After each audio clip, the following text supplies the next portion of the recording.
Ձեզ եմ ասում, ձեզ, հայոց նորահաս երիտասարդ, ձեր անունին մեռնել, ձեր արևուն ղուրբան,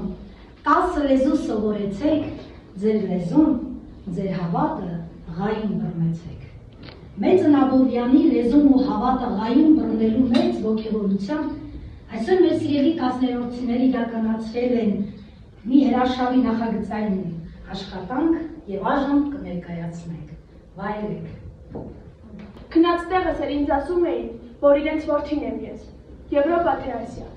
անդադար ձեն էին տալիս, թե հայկյազավակն եմ ես, Նոյան Թորը, Էջմիածնա որդին, դրախտի բնակիչը։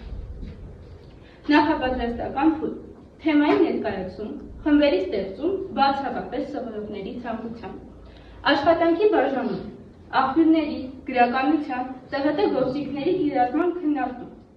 Ուրիչը հայոց մեծ սրտի դռներն է բացում մեզ ու աշխարհին, նա մեր հոգու բանալին է։ Աբովյանը դժվարին ժամանակների խաբարում մեր մտքի ու բանականության լուսագիրներից է։ Նրա մեծ վաստակի ու ազգային իդեալների մասին է պատմում մեծ լուսավորչի բուն թանգարանը, լույսի տաճարը։ Նրա կյանքը հայոց լուսավոր երթն է դեպի լեռը Մասիս, ապրել ու մեռնել հայրենիքի համար։ Զավակն եմ ես, Նոյան Թորը նախագծի շրջանակներում մենք մեր նախագծի ղեկավար Գոհար Մանուկյանի հետ այցելեցինք Խաչատուր Աբովյանի տուն-թանգարան։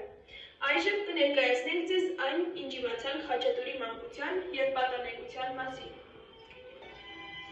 Սենյակի մեջտեղում դրված էր փոքրիկ սեղանի նմանվող քուրսի, որի տակ էլ թաքնված էր թոնիրը։ Այստեղ կավե կճուճներում և պղնձե ամաններում պատրաստում և պահում էին ուտելիքը, իսկ լույսը ներթափանցում էր փոքրիկ երթիկից, ստեղծելով ջերմ մթնոլորտ։ Հաջորդը ննջասենյակն էր, որը խորհրդանշում էր ժամանակի ճաշակն ու հնարավորությունները։ Պատի երկայնքով փլված էին բունավոր գորգեր, իսկ անկյուններում մահճակալներ։ Սենյակում գտնվում է Խաչատուր Աբովյանի օրորոցը, որը վկայում է ընտանիքի հատուկ հոգատարության և մանկական խնամքի ավանդույթների մասին։ Մեր այցելության ամենապահովիչ մասը Աբովյանի հարկի տակ անցկացրած դասն էր։ Քո պահպանվանը փոքրիչ նամազանցի, բայց մեծ էր արդյոք ներկայանում, որոնի հայտար դարիքինիզա, նորանջարը քո կյանքների։ Խաչատուր Աբովյանը ծնվել է Հայաստանի Զվարթանի հոկտեմբերի 15-ի քանեքյար թվում։ Ծնողները նրան կոչել են Խաչատուր, որպես խաչի դրված է։ Ազգային տոները և ծեսերը։ Քանեքերով տարածված էին բարեկենդանը, տյառանթարաչը, ծաղկազարդը։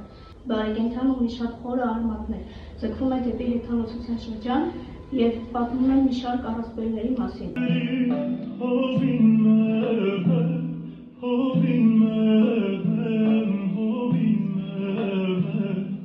Մենք Վերք-Հայաստանի վեպից դուրս են գրել առածներ, ասացվածքներ և դասվածքներ։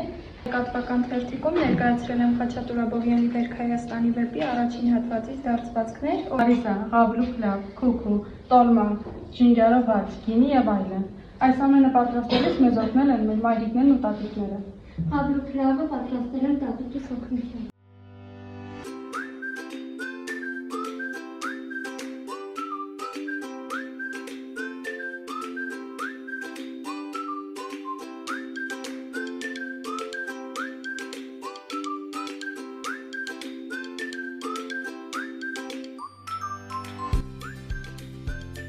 Նաև մեկ պաստառ ենք ստեղծել, որի մեջ նույն կրկին Վերք-Հայաստանի վեպի դարձվածքներն են։ Դրանք ավելի գեղեցիկ և հետաքրքիր դարձնելու համար մեզ օգնել է Տասիդե դաստանյանի Լեջյան Մարին։ Սկզբում դրանք ձեռքով նկարել է, իսկ հետո հեռախոսի օգնությամբ թվայնացրել, թեև նա չի մասնակցում նախագծին, բայց պատրաստականություն է հայտնել մեզ օգնել։ Հայ ժողովրդի հոգևոր և պատմական նկարագիրը, քանի որ մենք կարծում ենք, որ Վերք-Հայաստանի վեպը համարվում է հայ ժողովրդի սիրտը, այդ իսկ պատճառով այդ ամենից ելնելով որոշեցինք, որ այս դաստարին կտանք հետևյալ վերնագիրը։ Վերք-Հայաստանի վեպը հայ ժողովրդի սրտագիրն է։ Այդ ամենը նաև պատճառ է հանդիսացել, որպեսզի պաստառի սկզբի էջին պատկերվի հենց սիրտ։